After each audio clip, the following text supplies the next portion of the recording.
Ciao, oggi preparo il banana bread, un dolce delizioso per la prima colazione. L'ideale è prepararlo con delle banane troppo mature che non vuoi mangiare ma non vuoi neanche buttare via.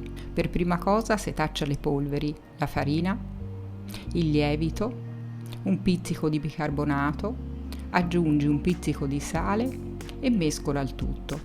Metti via le polveri. Adesso sbuccia le banane, sistemale nella terrina, privale anche dei filamenti. Schiacciale bene con la forchetta, dovrai ottenere una poltiglia.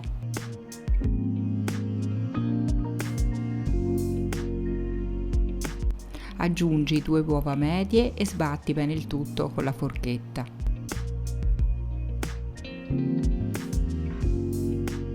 Metti lo zucchero, io metto quello di canna, ma puoi mettere anche quello semolato. Un cucchiaino di estratto di vaniglia, quello fatto in casa, questo è il mio con l'estrazione a caldo. Ti metto il link nelle schede video se lo vuoi preparare. Dai una mescolata veloce, poi inserisci l'olio di semi.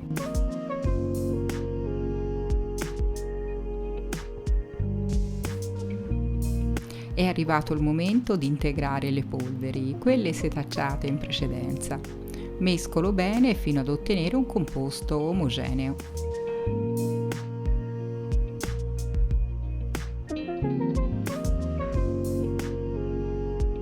Adesso aggiungi dei grigli di noci, puoi spezzarli oppure lasciarli interi. E per rendere il banana bread più goloso aggiungi delle pepite di cioccolato fondente oppure delle gocce di cioccolato.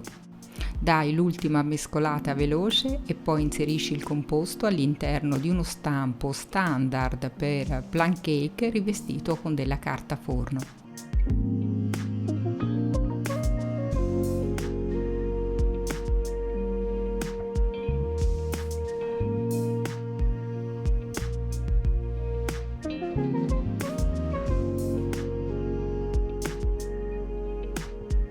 Puoi infornare nel forno già caldo statico a 180 gradi per 45 minuti. Fai la prova a stecchino prima di togliere il banana bread dal forno.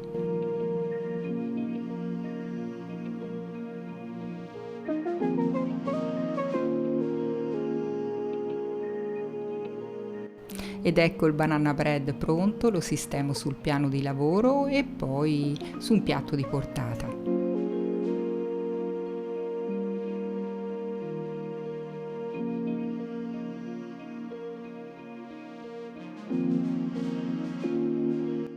È un dolce morbido e profumato, arricchito da noci e cioccolato fondente, ottimo per la prima colazione.